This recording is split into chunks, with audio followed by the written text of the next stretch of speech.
지금 왜곡되어져 있는 광주의 가짜 민주화를 바로잡고자, 그리고 저희는 당당하게 윤석열 대통령의 계엄은 정당한 대통령의 통치행위였다. 민주당의 내란몰이를 즉각 멈추고 광주 여러분들이 이 진실을 알아야 한다라고 생각하는 마음에서 벌써 7번째 집회를 하는데요. 지나가시는 광주 여러분, 그리고 축제에 참가하신 여러분, 오늘 여러분들이 그 축제를 마음껏 것만 아십시오. 사실 이 무대가 여러분들 계시는 그 중간에 설치될 예정이었으나 제가 이 전라도를 사랑하는 마음이 크기 때문에 여러분들 축제는 축제대로 즐기시고, 또한 이 말이, 이 연사의 말이, 또 올라오는 전라도 청년들의 절절한 외침이 여러분들 마음에 동의해서 여러분들께서 진실을 아시는 빨간 약들을 먹기를 바랍니다. 저희는 당당하게 윤석열 대통령의 계엄은 정당했다. 그리고 민주당의 내란몰이는 그것이야말로 민주당이 내란이다. 광주를 망쳐온 45년의 이념의 사기꾼들은 가짜 민주화파리 세력이다. 광주는 45년 동안 속아왔다.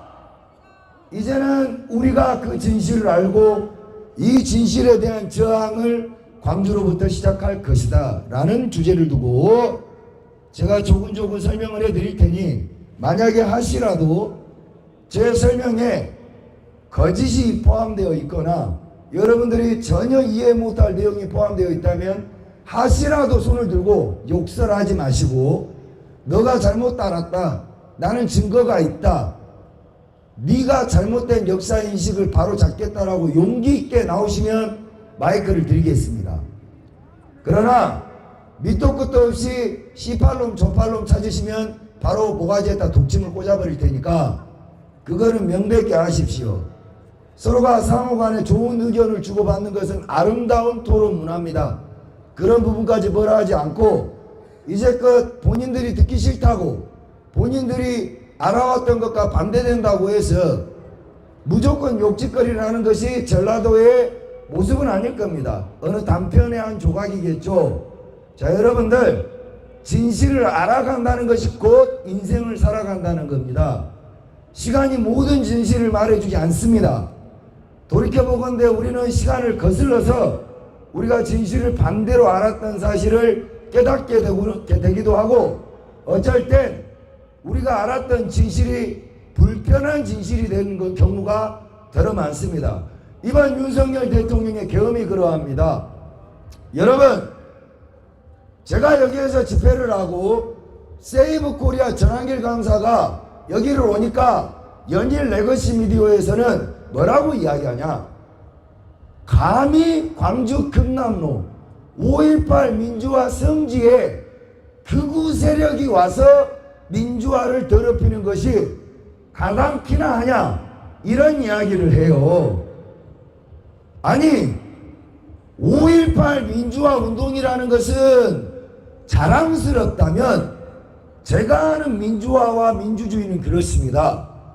다른 의견을 경청하되 그 경청한 의견이 틀리다고 결론이 나오기 전까지는 속단해서 재단하는 것은 마귀 새끼들이나 하는 짓거리죠. 맞죠? 우리를, 그리고 윤석열 대통령의 계엄을 옹호하는 사람들은 왜 극우가 되어야 합니까?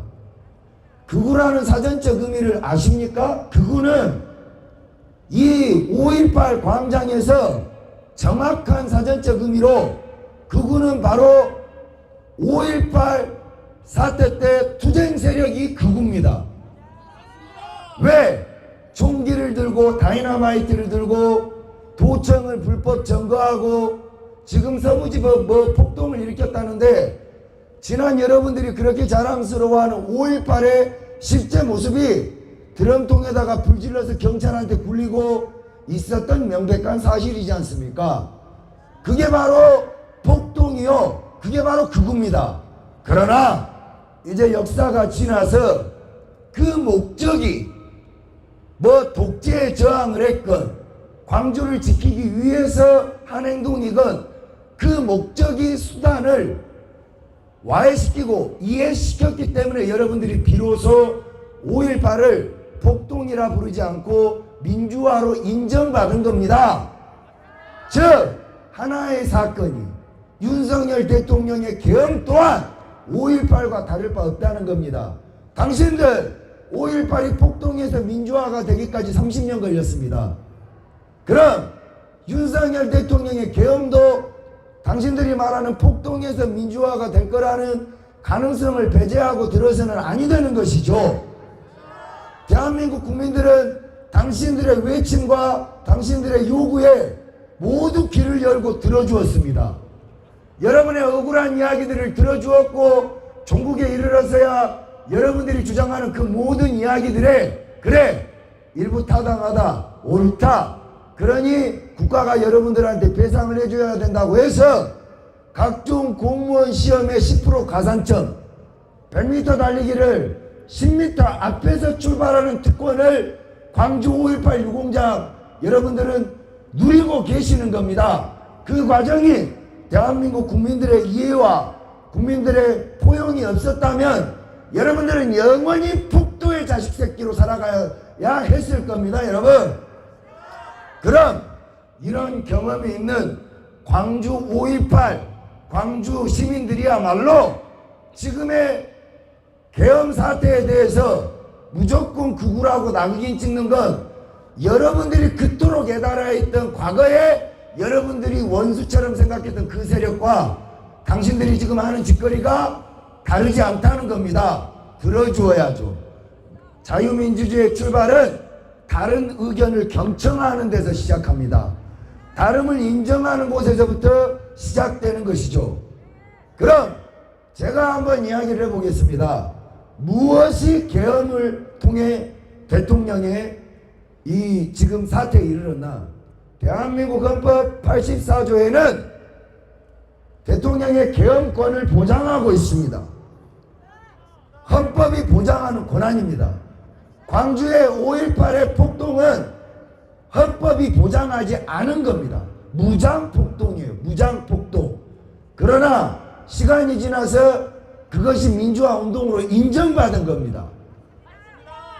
그러건대 대통령의 계엄 권한은 헌법 84조가 대통령에게 부여한 권능입니다. 권능. 그러면 이 권능이 무엇을 뜻하냐? 대통령은 국가의 최고 통수권자입니다. 군의 통수권자요, 행정의 수반이요, 이 나라의 외교 통치권자인데 서열 1위입니다. 이 서열 1위가 쿠데타를 일으킬 이유가 과연 있습니까? 이미 가지고 있는 정권을 자기 주머니에 있는 만원짜리를 이걸 자기 스스로가 깡패가 돼서 5만원짜리로 바꾼다. 이게 말이나 되기나 해요? 이미 이루어낸 정권을 이걸 찬탈한다. 자기 목에다가 자기가 면도칼로 모가지를 긁는 것과 무엇이 다릅니까? 쿠데타라는 건 이재명이가 군대를 동원해서 이 청와대를 용산을 습격해서 대통령과 비서실을 모두 감금하고 이재명이가 비상국대위를 만들어 오늘부터 내가 국대위 위원장으로 윤석열을 압박하고 여러분 제가 이 나라의 통수권자가 되겠습니다. 이게 바로 쿠데타하고 내란입니다. 지금 이런 일이 일어나고 있다는 거죠. 어디에서? 여의도 국회에서 일어나고 있는 명백한 사실입니다. 여러분 총탄이 오가고 포탄이 오가야 전쟁이 아닙니다.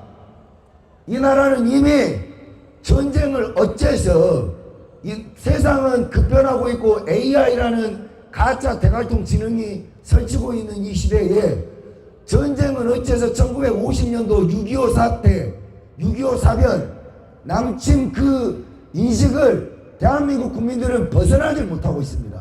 그때 당시에 자동차도 없었고 비행기는 더더욱이 없었는데 전쟁의 모습을 어째서 6.25의 모습으로 기억을 합니까? 현대전은 무기와 포탄은 제일 마지막에 떨어집니다. 가장 먼저 이 국가를 찬탈하기 위해서 스파이를 보내고 간첩을 보내서 내부에서 갈라치기가 일어나고 내부에서 소요가 일어나게 만듭니다. 그게 바로 여러분들이 쓰고 있는 각종 통신 장비의 중계기, 화웨이, 5G 이 기계들은 백도어가 모두 설치되어 있어서 멍청하니까 설명해 줄게요. 전라도 양반들, 이 백도어는 뭐냐? 여러분들이 생각하는 해킹 프로그램이 아닙니다. 물리적인 해킹 툴이에요. 툴, 장치. 곧 뭐야? 여러분들이 중계기를 거쳐서 와이파이를 통해서 아니면 5G를 통해서 통신, 문자, 음성을 주고받는 걸 중계기에 설치된 우리는 알 수 없지만 어느 눈에도 보이지 않는 칩셋의 조합으로 모두 중국 공산당 서버로 넘어갑니다. 이게 안정권이가 이야기하는 저 새끼 또 음모론자네. 족가시고요. 이거는 미국과 캐나다, 유럽이 모두 화웨이 장비를 중계기로 설치하는 것을 금지하는 이유입니다. 자국의 통신, 국민의 통신 보안, 군의 통신 보안이 중국 놈들에게 넘어가고 있는 것이 현실입니다. 자, 근데 아이러니하게 기가 막히게도 여러분, 전라도가 뽑은 문재인이가 지난 2018년에 2017년 대통령이 되자마자 무슨 짓거리를 했냐? 절대 이런 경우에 깔지 말아야 할 이 화웨이 중계기를 대한민국 대통령 거처인 청와대에 중계기를 화웨이로 90%를 바꿔버렸습니다. 그러면 국가 1급 기밀이 다 어디로 가겠습니까? 중국입니다. 김정숙하고 문재인이가 밤에 떡치는 소리까지 들어가요. 농담인 것 같습니까? 이 짓거리, 대한민국의 최고 통수권자의 안방을 몰카보듯이 보는 이 상황이 지금 대한민국을 안전하다고 볼 수 있겠습니까, 여러분?